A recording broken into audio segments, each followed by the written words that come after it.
알로에 같은 경우에 알로에 제품이 효과적인 거랑 알로에가 효과적인 거랑은 별개라는 얘기입니다. 보습이 중요한데 뭐 보습을 잘하면 좋죠.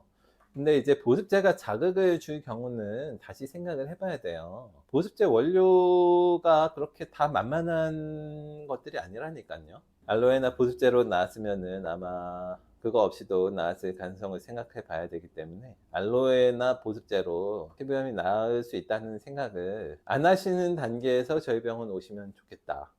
치료에 왜 알로에 겔을 쓰는지 모르겠어요. 예, 안녕하세요. 더마허브TV 스킨룩스 대표원장입니다. 오늘 영상은 저희가 연속적으로 좀 환자 인터뷰만 찍다가 오늘은 한번 알로에 젤이나 보습제로 지루성 피부염이 나아질 수 있을까 이런 질문을 굉장히 많이 받기 때문에 다시 한번 짚고 넘어가려고 합니다. 몇 년 전에 이 주제로 다룬 적이 있는데 아직도 메일이 굉장히 많이 와요. 오늘 한번 정리해드리고 가겠습니다. 최근 저희 병원 임상이고요. 치료 기간은 한 4개월 정도. 이분 같은 경우에 염증이 좀 심한 게 몇 년째고, 이거 스테로이드 같은 거 쓰신 경우는 한 10년 정도 되신 경우인데 상당히 빨리 나은 괜찮은 사례입니다. 보통은 이분 같은 경우에 다른 병원에서 뭐 주사나 뭐 지루성 피부염이라고 진단을 받기 쉬운 상태지만 치료가 빨리 잘 되는 이유가 이분이 원인이 명확한 주사나 지루성 피부염이 아니기 때문이죠. 근데 이런 증상 가지고 병원 피부과 가가지고 주사라고 진단을 받는 것 자체는 뭐 크게 잘못된 진단이라고 하긴 좀 어려워요. 왜냐면은 원인을 잘 모르는 상태에서 얼굴이 빨간 게 오래 지속이 된다 이러면 주사라고 할 수는 있기 때문에.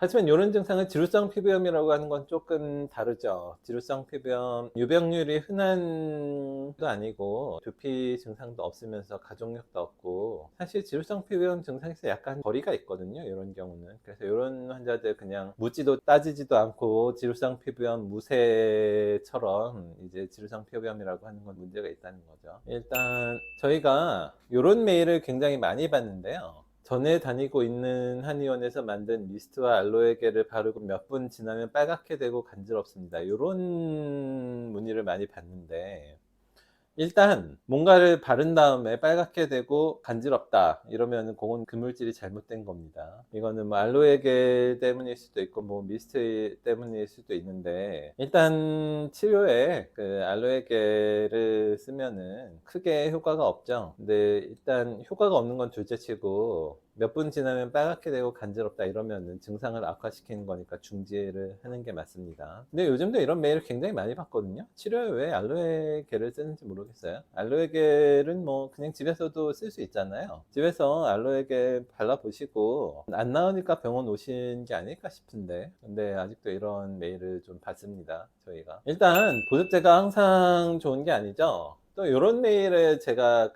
가끔이라고 하기에는 조금 자주 받는 편인데, 3주 전에 뭐 저희 유튜브 보시고 일주일 동안 물세안과 보습을 안 하다가 이때는 뭐 멀쩡했나 보죠. 근데 이제 휴가 다녀온 뒤로 피부가 급격하게 나빠져서, 일단 휴가 다녀오면은 보통 일광 화상 이런 거 있을 수도 있고 피부가 좀 좋긴 힘들죠. 아무래도 물도 갈아 마시고 하니까. 근데 이제 로젝스 겔도 처방 받을 겸 피부과에 갔다가 보습과 클렌징 꼭 해야 된다고 해가지고 이틀 정도 폼 클렌징하고 로션 발랐더니 더 나빠졌어요. 이런 경우가 허다하거든요, 사실. 보습과 클렌징 꼭 해야 된다.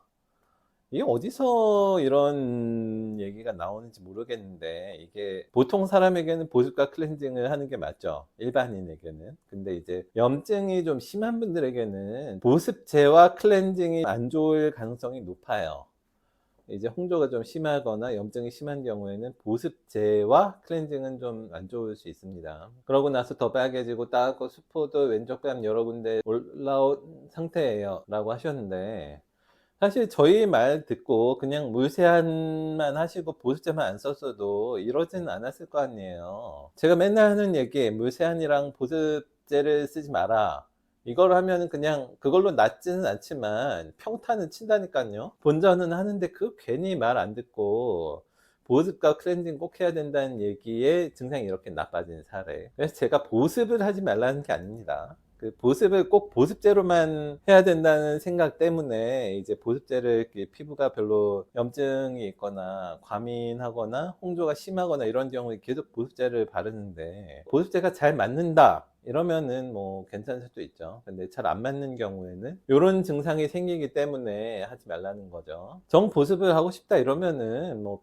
습기 같은 걸로 뭐 하실 수도 있는 거잖아요. 그리고 지금 7월인데 이 영상 지금 찍는 시점이 지금 엄청 습하거든요. 습도 5% 넘어가는데 이럴 때는 보습을 굳이 안 해도 되는 겁니다. 그죠?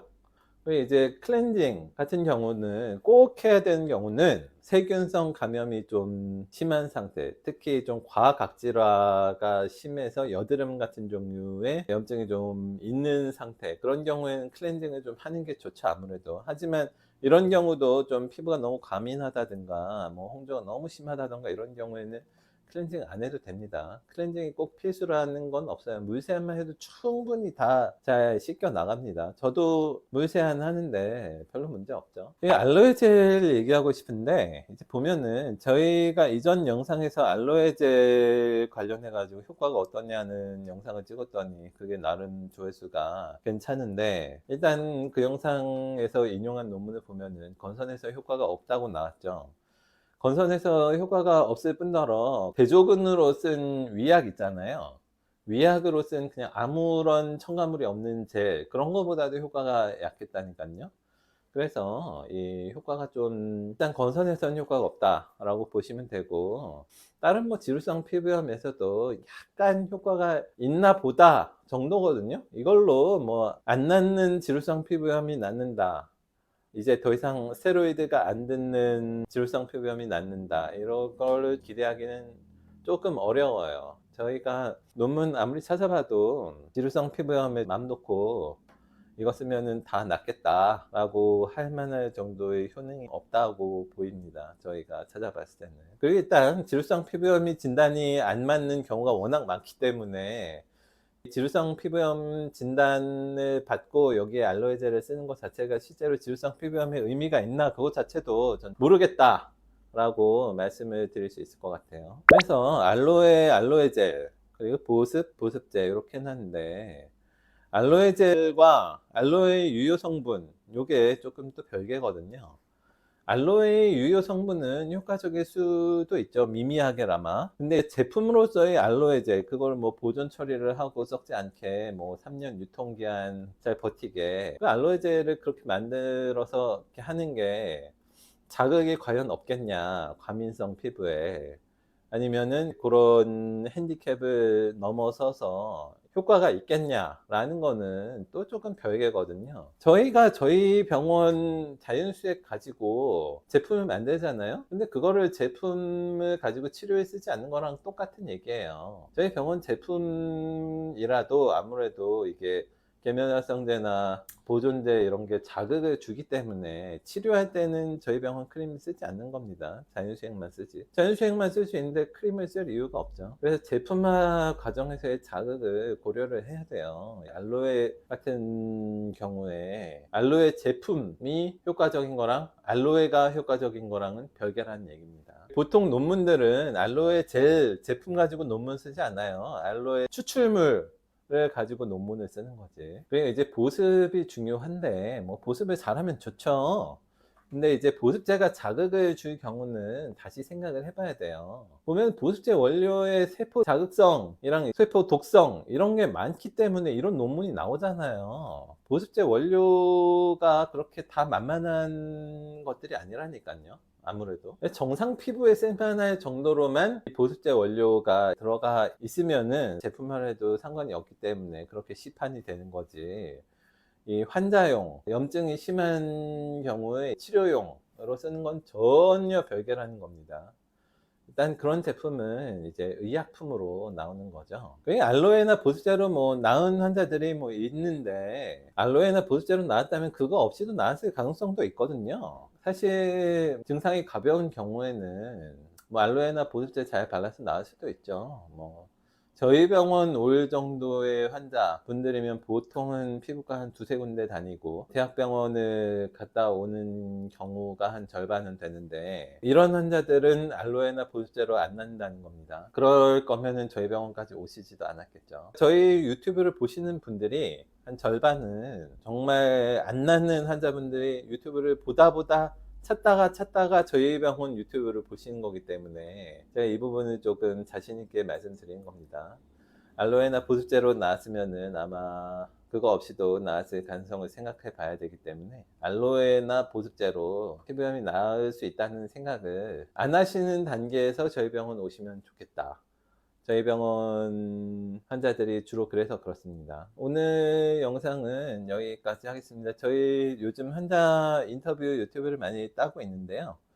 환자분들이 한 번만 찍지 말고 좀 이 환자분 어떻게 됐냐 이런 댓글들이 많아가지고 좀 꾸준히, 거의 다 나은 환자분들 말고 중간 정도 나은 환자분들은 계속 좀 팔로우업을 해서 영상을 보여드릴 예정이니까요. 참조해 주시기 바랍니다. 오늘 영상은 여기까지 하겠습니다. 고맙습니다.